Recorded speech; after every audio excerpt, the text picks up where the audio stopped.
مختلف آزمائشیں ہوتی ہیں دین کے راستے پہ چلنے میں، اور حسین کا راستہ آسان نہیں ہے، اسی لیے کربلا میں جانے والے صرف 72 تھے اور عزا میں آنے والے عاشقان حسین ہی آتے ہیں۔ جو عشق رکھتا ہے بس وہی آ سکتا ہے، اور یہ عشق کھینچ لاتا ہے۔ نہ جانے کوئی کوفہ سے چلتا ہے حبیب کی شکل میں، کوئی حور کی شکل میں چلتا ہے، کوئی ذوالقرنین کی شکل میں۔ مختلف نیتیں ہوتی ہیں لیکن مقصد سب کا ایک ہوتا ہے، اور وہ مقصد ہے حسین ابن علی۔ میرا اور آپ کا مقصد بھی جناب سید الشہداء ہے کہ ہم مجالس برپا کر رہے ہیں۔ میں نے کل جو موضوع شروع کیا تھا ہمارے عقائد کے عنوان سے، اسے گزارے رکھوں گا کہ بہت سی باتوں میں ہمارا اختلاف رائے ہو سکتا ہے بہت سے مسلمانوں سے، لیکن ہمیں اپنا عقیدہ جاننا ضروری ہے۔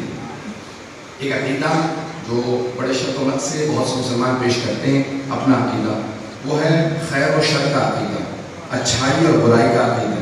توجہ ہے میرے سب لوگوں کو؟ میری آواز سب کو آ رہی ہے؟ سب سب تو ایک عقیدہ ہے خیر و شر سے متعلق، تو ایک پوری بحث کی جاتی ہے کہ بھی خیر و شر کیونکہ آیت قرآن میں ہے موجود، خیر و شر یعنی اللہ سے ہی خیر بھی ہے شر معاذ اللہ۔ اس معنی میں بہت سے لوگ اس کو پیش کرتے ہیں کہ اگر آپ کو کوئی اچھائی ملتی ہے تو اللہ سے ملتی ہے، برائی جو آتی ہے وہ بھی آپ کو اللہ سے آتی ہے۔ ما اصابکم من خیر فمن اللہ، اللہ قرآن میں کہتا ہے جو تمہیں خیر ملتی ہے وہ اللہ سے ملتی ہے، وما اصابکم من الشر فمن انفسکم، لیکن جو کچھ شر ہے تمہارے پاس وہ تمہارا اپنا ہے، اللہ کی طرف سے شر نہیں آتا۔ شر وہاں سے آتا ہے جہاں شر ہو، پہنچا نہیں پا رہا۔ یہ شر یعنی برائی، برائی وہاں سے آتی ہے جہاں برائی ہو، اللہ کے پاس صرف ہے ہی اچھائی، پھر بھی بات کو میں نہیں پہنچا پایا۔ ایک بحث ہے منطق میں کہ آیا نور اور ظلمت، روشنی اور تاریکی دونوں وجود رکھتے ہیں یا نہیں؟ نور ہے، ظلمت نہیں ہے، روشنی ہے، تاریکی نہیں ہے۔ تاریکی وجود ہی نہیں رکھتی، تاریکی نور کے نہ ہونے کا نام ہے۔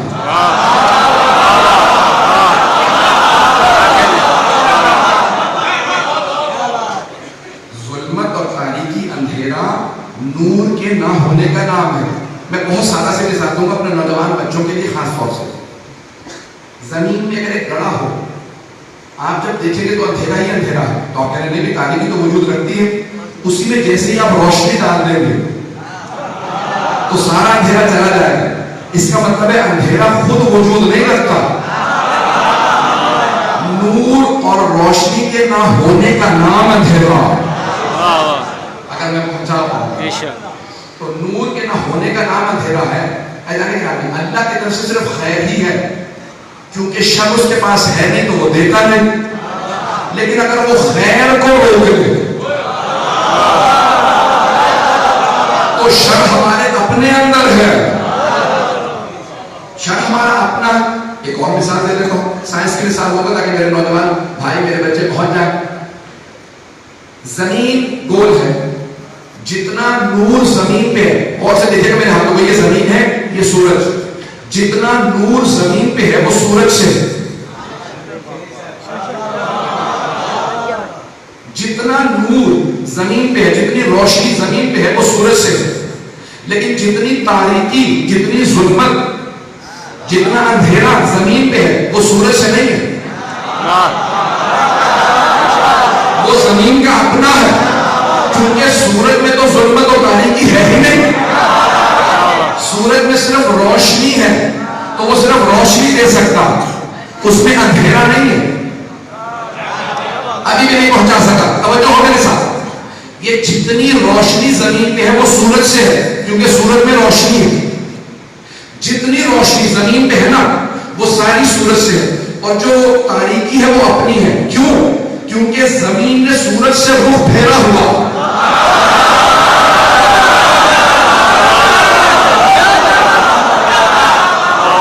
زمین گھوم رہی ہے، تو جب چھپ جاتی ہے نا, سورج سے رخ پھیر لیتی ہے تو تاریکی ہو جاتی ہے, جیسے گھوم کے واپس آتی ہے تو روشنی ہو جاتی ہے. ہم جب خدا سے رخ پھیر لیتے ہیں تو شر میں چلے جاتے ہیں, اور رخ کر لیتے ہیں تو خیر میں چلے جاتے ہیں.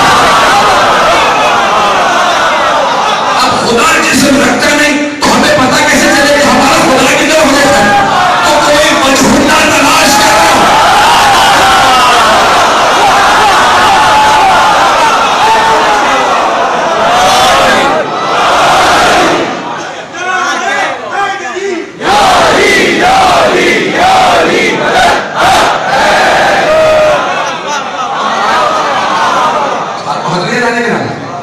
تو یہ محرم جیسے ہی آتا ہے تو ہم خیر ہی خیر میں ہوتے ہیں.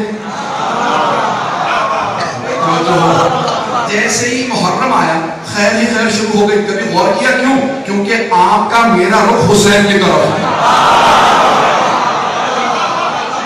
اور حسین ابن علی علیہ السلام میں خیر ہی خیر ہے. اور وہ جو دوسرے ہیں جو محروم ہیں, کیونکہ ان کا رخ حسین ابن علی کی طرف نہیں ہے. جو حسین سے رخ پھیر لیتا ہے نا تو وہ ظلمتوں میں, تاریکیوں میں. اچھا, میں صاحب اسے گزرے تھے کہ مولانا آپ کو آرام نہیں ملتا, دن رات آپ جو ہے باہر. میں نے کہا ہاں بالکل صحیح کہہ رہے ہیں, آرام نہیں ملتا لیکن سکون ہے.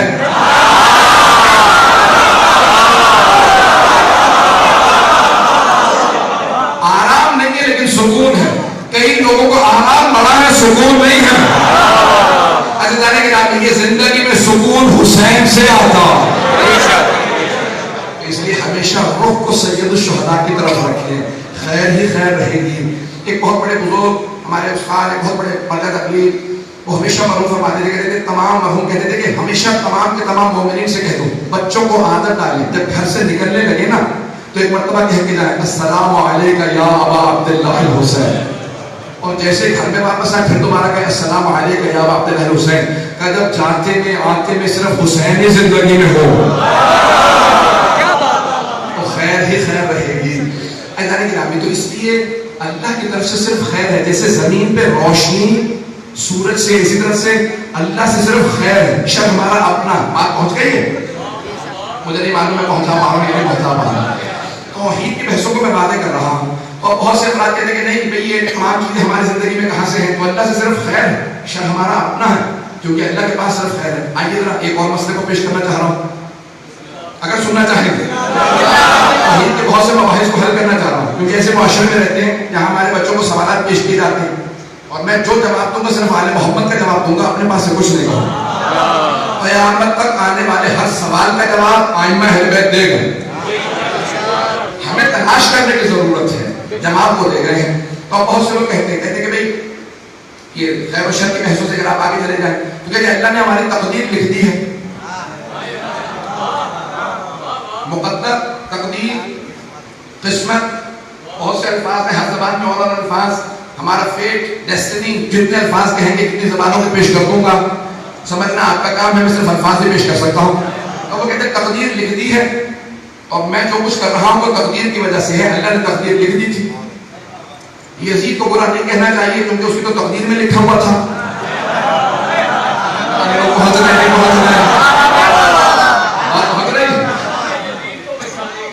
اب یہ یزید اور کیا اس کے بھی باپ کو بتا ہنس کر دیجیے گا. تو اب کیا کیا انہوں نے کہا بھائی اس طرح سے بچایا جائے, تو انہوں نے کہا کہ بھائی نہیں آپ کسی کو برا نہیں کہہ سکتے. میں یزید کا نام ہی نہیں لینا چاہتا. پتہ نہیں کون کون ہے.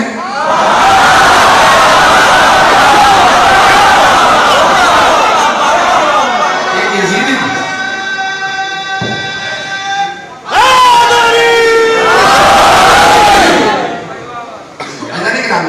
تو انہوں نے کہا کہ نہیں کسی کو برا نہیں کہنا چاہیے.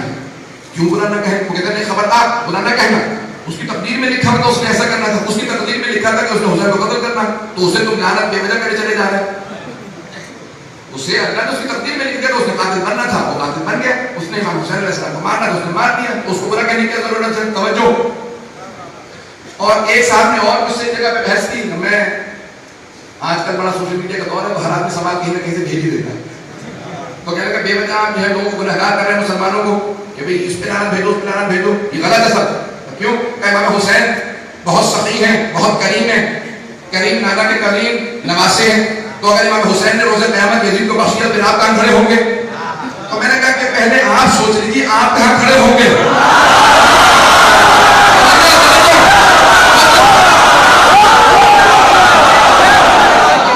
آپ کہاں کھڑے ہوں گے؟ اگر امام حسین نے یزید کو بخش دیا تو آپ کہاں کھڑے ہوں گے؟ میں نے کہا پہلے آپ سوچیے آپ کہاں کھڑے ہوں گے. امام حسین جتنے بھی کریم ہو اللہ سے زیادہ کریم نہیں ہے. اگر اس نے شیطان کو بخش دیا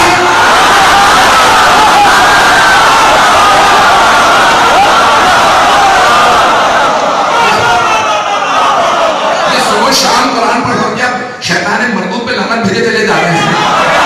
اللہ اتنا کریم ہے.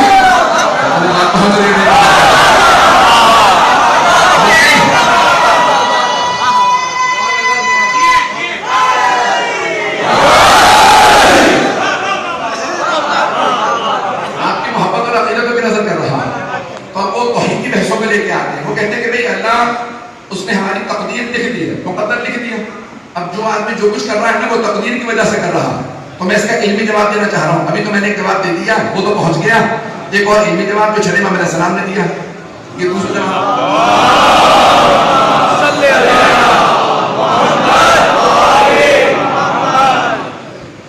یہ جو جواب میں نے پیش کیا تھا وہ آپ نے پسند فرمایا. امام کا علمی جواب ہے، بہت گہرا جواب ہے، بہت ٹھوس جواب ہے، اسے بھی سن لیجیے.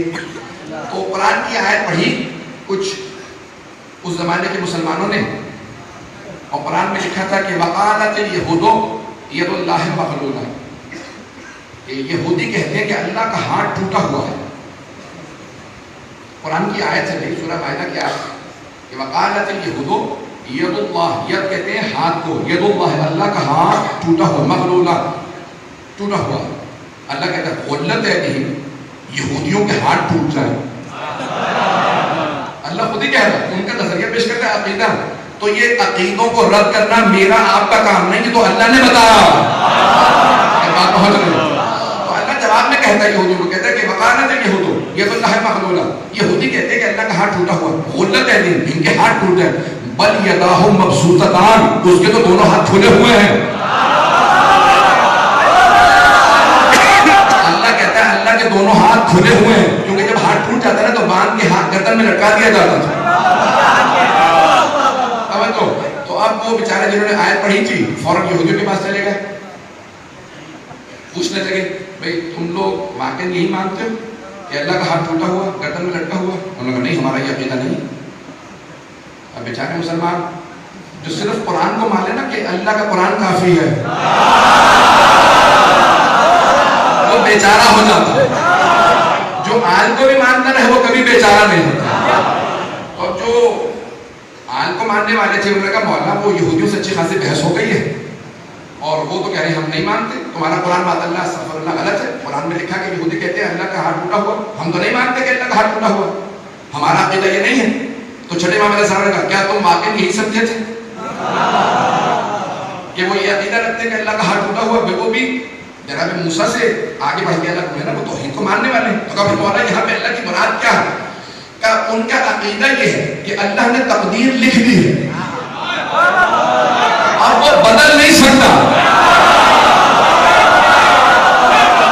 اللہ کہہ رہا ہے کہ اگر تقدیر لکھی میں نے ہے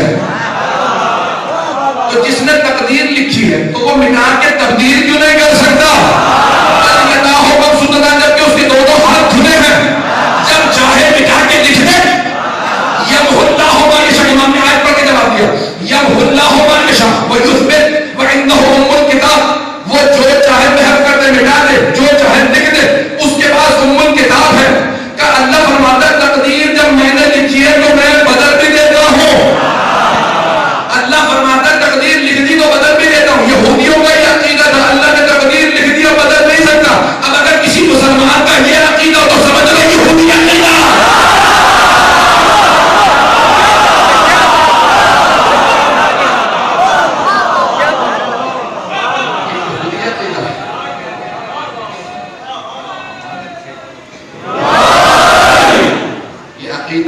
مسلمانوں کا عقیدہ نہیں ہے کہ اللہ نے تقدیر لکھ دی اور وہ تبدیل نہیں کر سکتا. تو کسی نے پوچھا مولا پھر تقدیر بدلتی کیسے ہے؟ توجہ پوچھا مولا تقدیر بدلتی کیسے ہے؟ کہا اپنے ہونٹوں کو ہلاؤ اور اپنے حجت خدا کو مخاطب کر کے کام کہو. نہیں بہت آسان. شفتہ امام نے کہا اپنے لبوں کو ہلاؤ, اپنے لبوں کو ہلاؤ. اور وہاں کو ایک آدمی نے امام کو خط لکھا, امام علیہ السلام کو,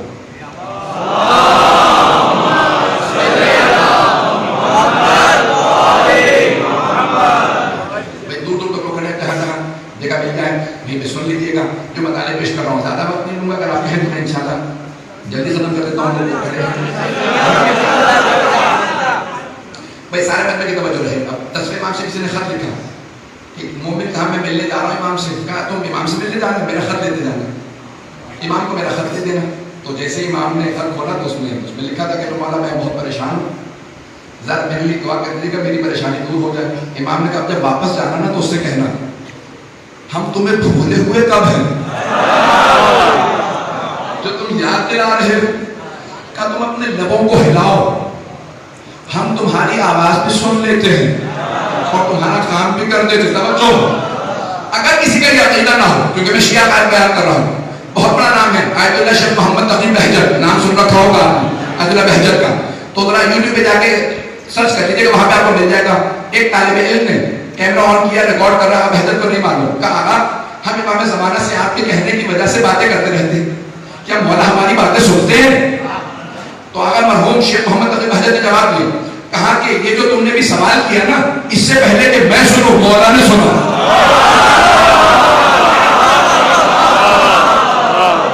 اس سے پہلے کہ میں سنوں مولا نے سنا, اور یہ جو میں جواب دے رہا ہوں نا, اس سے پہلے کہ تم سنو مولا میرا جواب سن رہے ہیں. کہ ہم کسی ایسے ویسے امام کے ماننے والے نہیں ہیں, یہ زمین تو کیا ساری کائنات جس کا طواف کرتی ہے وہ امام زمانہ ہے.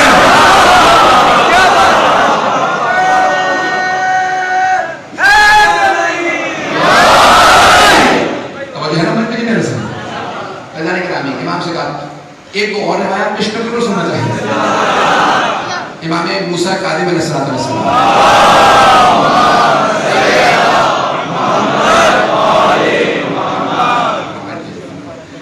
ساتھ میں امام سے دو بھائی ملنے کے لیے آئے. آنے کے بعد مولا کو سلام کیا. اچھا دیکھیں ہر زمانے میں ہر طرح کے لوگ موجود ہوتے ہیں. جیسے آج کے زمانے میں بھی کوئی بہت ہی مضبوط ایمان کا شیعہ بھی ہوتا ہے, کوئی بیچارہ ضعیف ایمان بھی ہوتا ہے. آپ تو ایسے خاموش ہے, بس میں ہی کام کرتا ہوں, میں اب سب جانتے ہیں, تو ہاں ہوں کرتے ہیں, مجھے پتا چلے کہ آپ لوگوں کو پتا ہے ایسا ہے کہ نہیں ہے. تو اب ہر زمانے میں ہر طرح کے لوگ ہوتے ہیں. تو وہ دو بھائی ملے تھے, شیعہ ماننے والے تھے. آئے امام کو سلام کیا. امام نے دونوں کو دیکھا, مسکرا کے ایک سے کہا تو اس راستے میں مرنے والا تھا, جو تم حج کے لیے چلے ہو مجھ سے ملنے آئے ہو نا. تو دونوں میں سے ایک بھائی سے کہا تم اس راستے میں مرنے والے تھے, تمہاری موت لکھی ہوئی تھی, تمہاری قسمت میں موت لکھی ہوئی تھی. اس نے کہا آپ کو کیسے پتا؟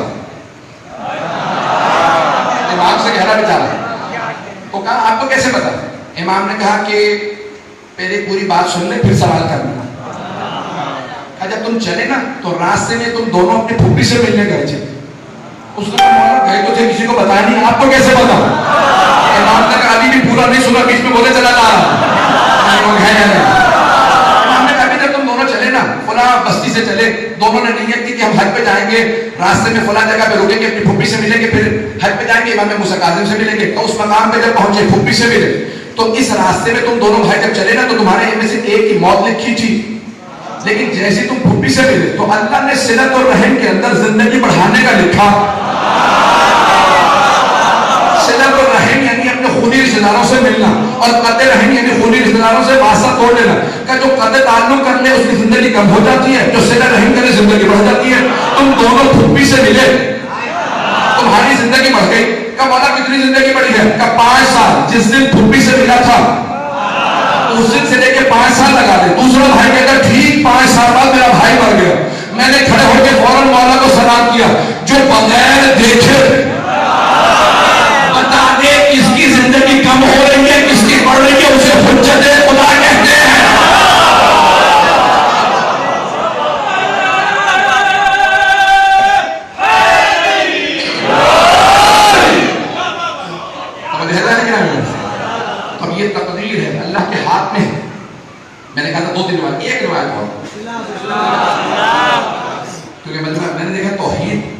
بیان کرنا سب سے مشکل کام ہے، اور آپ اس محبت سے توحید مجھ سے سن رہے ہیں کہ میں توحید بیان کر رہا ہوں دوسرے دن، اور آپ اس حضرات اس محبت سے عقیدت سے آپ حضرات مجھے جو بات دے رہے ہیں، میں اس کا مستحق نہیں ہوئی، آپ کی عقیدت ہے جس طرح سے آپ سن رہے ہیں، جس حسن سماج سے آپ نے مجھے نوازا، میں انتہائی ممنون ہوں، تمام حضرات اپنے برادران کا، بزرگوں کا، اپنے بچوں کا، سب کا ممنون۔ اعزاز گرامی، حضرت عیسیٰ کے مقام سے گزر رہے تھے، روایت آپ نے سنی ہوئی ہوگی، تو حواری ساتھ میں تھے، حواریوں سے ایک مرتبہ کہا آج تو یہاں پہ شادی ہو رہی ہے، خوشی منا رہے ہیں، کل یہی پیغام ہوگا۔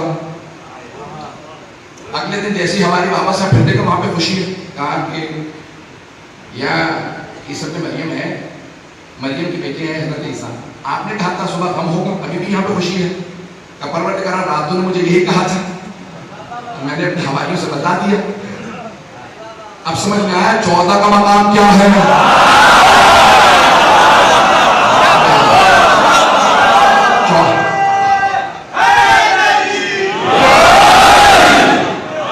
14 کا مقام کیا ہے؟ ابھی بھی میں پہنچا نہیں پڑا، میں جلدی سے واقعہ مکمل کروں پھر اشارہ کروں گا۔ تو جناب عیسیٰ نے کہا پروردگار رات تو نے مجھے بتایا کہ یہاں پہ بھی شادی ہو رہی ہے، صبح دونوں یہاں پہ غم ہوگا، تو پروردگار کیا ہوا؟ کبھی رات دولہا دلہن نے مر جانا تھا، ان کی قسمت میں لکھا تھا، تقدیر میں یہی تھا کہ دولہا دلہن مر جائیں گے، دولہا دلہن مر جائیں گے، لیکن وہ صدقہ دے کے گئے تھے حجرے میں، وہاں جا کے دیکھو گے تو سانپ موجود ہے، جب گئے تو دیکھا جسے کو ہٹایا سانپ موجود تھا، وہ کاٹ نہیں سکا کیونکہ انہوں نے صدقہ نکال دیا تھا۔ صدقہ ترد البلا، صدقہ بلا کو ٹال دیتا ہے، وہ سانپ کاٹ نہیں سکا کیونکہ وہاں پہ انہوں نے صدقہ دیا تھا۔ جانے کے نام صدقہ دینے سے بلا ٹل جاتی ہے، تو تقدیر بدل گئی نا، شیعہ سنی کتابوں میں ہے تقدیر بدل گئی نا۔ اب وہ جو اعتراض کرتے ہیں کہ اس کو پہنچ گئے، اعتراض کرے نا کہ اس کی قسمت میں اگر اللہ نے تقدیر میں اولاد نہیں لکھی تو نہیں ہو سکتی،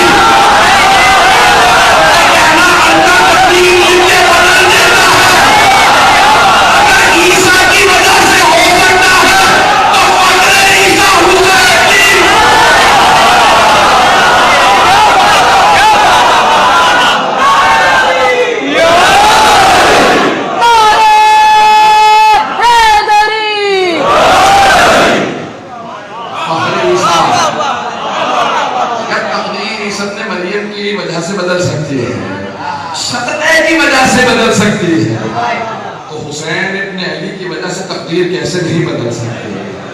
میں جانے کے نامی کبھی کوئی شک نہ کرے، ذہنوں میں شبہ نہ آنے دیجیے گا۔ اللہ سبحانہ و تعالیٰ نے کچھ ہستیوں کو ایسا بنا کے بھیجا ہے کہ اللہ سبحانہ و تعالیٰ ان کی وجہ سے گنہگاروں سے راضی ہو جاتا ہے، اور بعض اوقات اگر کوئی نیکوکار بھی ہو تو اللہ ان سے ناراض ہو جاتا ہے۔ یہ تیری نمازیں، یہ تیرے روزے میں نے سب دیکھ لیا، لیکن ان میں سے کسی بھی جگہ پہ علی نہیں تھا۔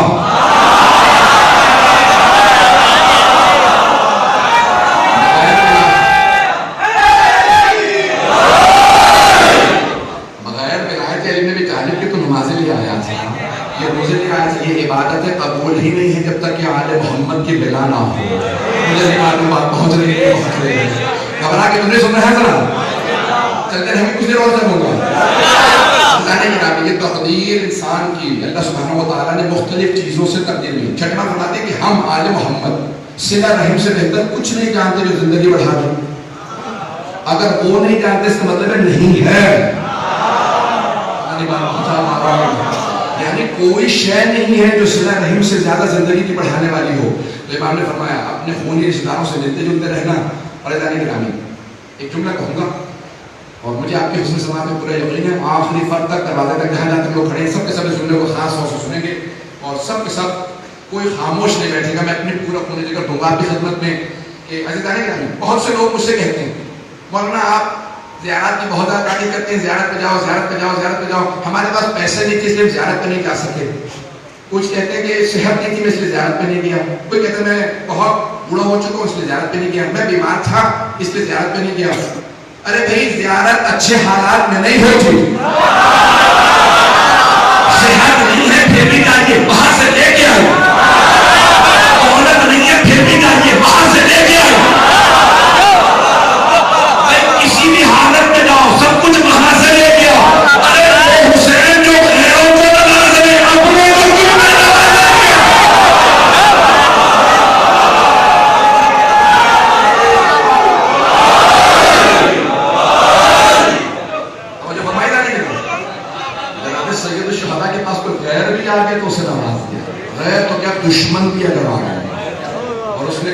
سے آپ کا ہوں تو مولانا یہ نہیں کہ ہر تو نے پانی بند کیا تھا آج ہے حسین بہت کریم ہے عزیزان گرامی خدا بند لبیک یا حسین لبیک یا حسین لبیک یا حسین لبیک یا حسین لبیک یا حسین لبیک یا حسین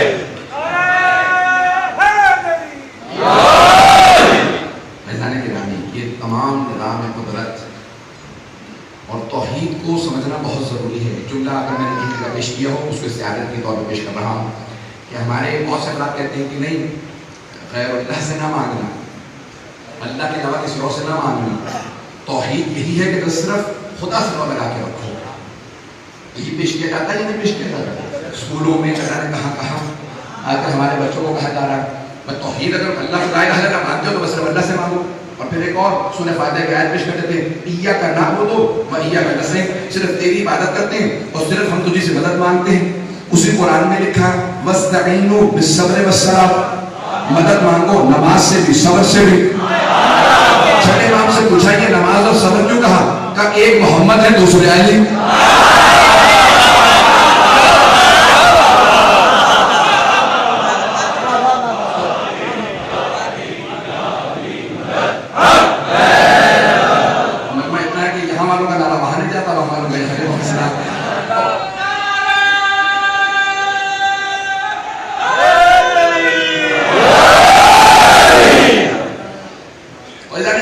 میں جواب پیش کر رہا ہوں.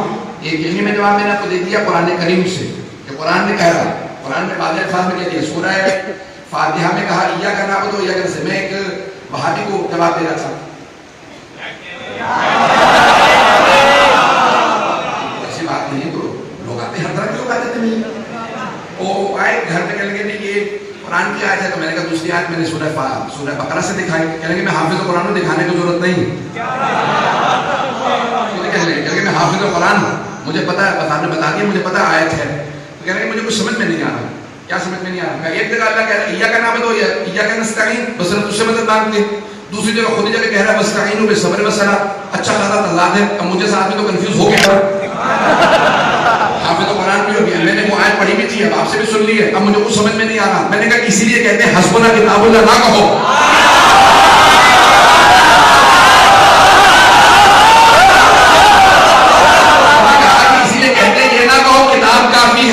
جس نے سب سے پہلے کہا تھا نا کتاب کافی ہے, سب سے پہلے وہی علی کے در پہ آیا تھا.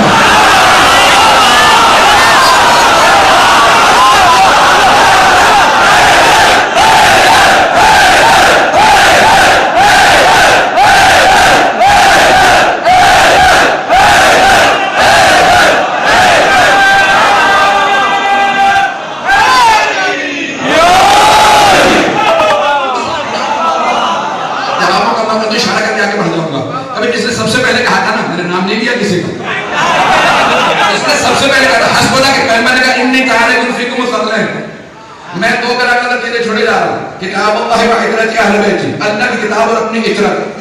ایک صاحب کھڑے ہو کے کہا حسبنا کتاب اللہ, یا رسول اللہ ہمیں اللہ کی کتاب کافی ہے, آپ کی عترت کی ضرورت نہیں. جس نے کہا نا, تو جیسے پیغمبر کا مثال ہوا, اب کسی نے یہودی نے سوال پوچھ لیا قرآن سے,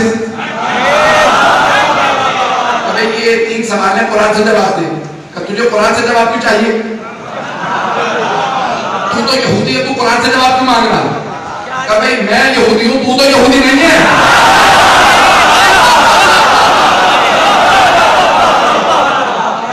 میں یہودی ہوں, تو یہودی نہیں ہے, تو قرآن سے دکھا دے. کہ کیا سوال ہے؟ پہلا سوال کیا, کہ دوسرا سوال کیا, کہ پہلے کا جواب دے, کہ یہ ذہن میں نہیں ہے. دوسرا سوال پوچھا, کہ یہ پہلے سے زیادہ مشکل ہے.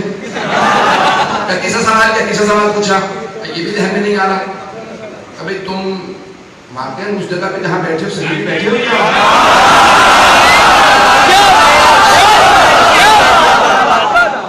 اس نے کہا بھائی تمہارا سے کیا مطلب ہے؟ آؤ کسی اور سے پوچھ لیتے ہیں, ان کے دوست سے بہت قریبی. تمہیں جواب آتا ہے, اگر تجھے خود نہیں آتا تو مجھ سے کیوں پوچھ رہا ہے؟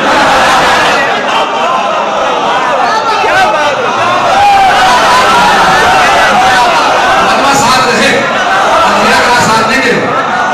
دوست سے پوچھا کہ تجھے آتا ہے کہ تجھے خود کا جواب دینا, 3 سوال پوچھ چکا ہے, جواب نہیں آ رہا. اب کسی اور سے پوچھ لیتے ہیں, شاید پھر بیٹی سے پوچھ لوں, گھر میں تھی تو میں نے کچھ نہیں کہا, آواز نہ ہو. بیٹی کوئی ذہن میں جواب آ رہا ہے کیا؟ بابا کہتے ہیں آپ خود ہی نہیں پتا, مجھ سے پوچھ رہے ہیں کبھی کیا کریں, کبھی چلو علی کے پاس چلتے ہیں. یہودی جان کو آ گیا, جواب یہ بغیر نہیں جا رہا.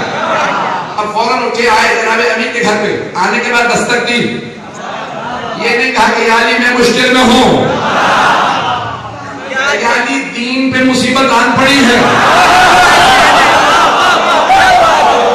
قرآن سے جواب چاہیے. تو مولانا نے کہا کہ تم نے تو کہا تھا حسبنا کتاب اللہ, ہمیں کتاب کافی ہے.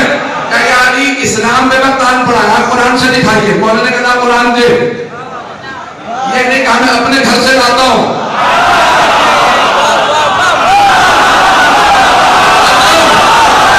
اسی کے ہاتھوں سے قرآن لیا. مولانا نے قرآن کھولا اور ایک مرتبہ اشارہ کرنے کا یہاں جواب ہے. اس نے کہا یا علی یہ بغیر دیکھیے آپ نے کیسے بتایا,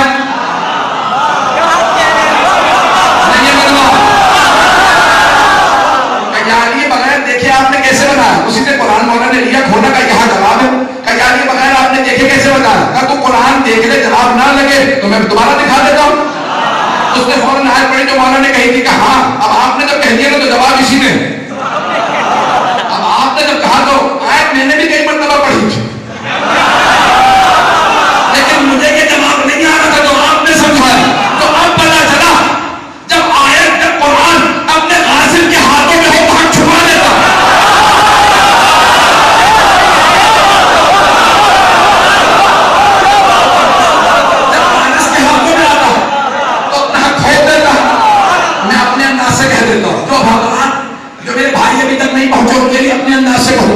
تو مولانا نے قرآن ہاتھوں سے لیا, حاکم کے ہاتھوں سے قرآن لیا. جیسے قرآن لیا, قرآن کھولا, تو میرا یہ اندازہ کہ قرآن نے کھولنے کے بعد آیت نے نکل کے مولا کو سلام کیا ہوگا.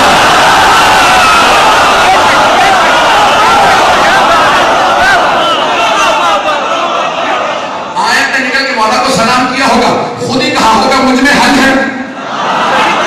پتہ چلا جب قرآن وارث کے ہاتھوں میں آتا تو حق چھوڑ دیتا ہے.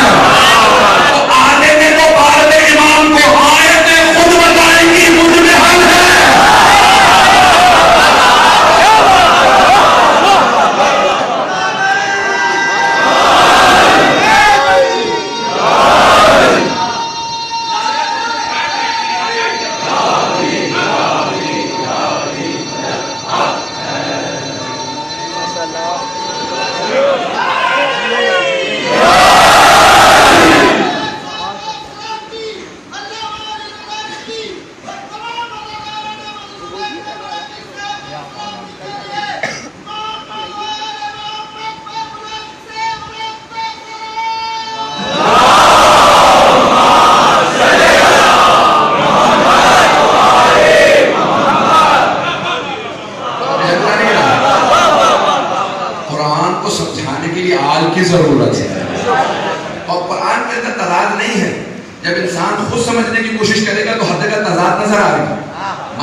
تو یہ تعداد ہو گیا, میں نے کہا تعداد نہیں ہے. جب تم کہو گے نا حسبنا کتاب اللہ تو تعداد لگے گا. جب آل کے پاس آ جاؤ گے تو وہ آیتوں کو حل کر دیں گے.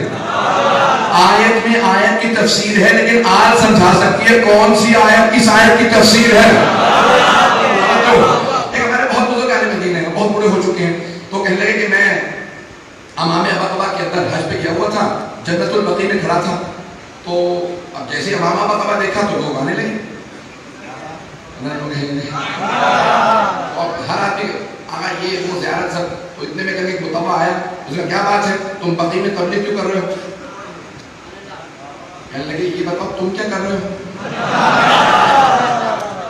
کہنے لگے میں بھی تبلیغ کر رہا ہوں, لیکن میں متبع ہوں, میں اپوائنٹڈ ہوں. توجہ سے سنیے گا, میں اپوائنٹڈ ہوں, میں منصوب ہوں, مجھے نصب کیا گیا اسی کام کے لیے.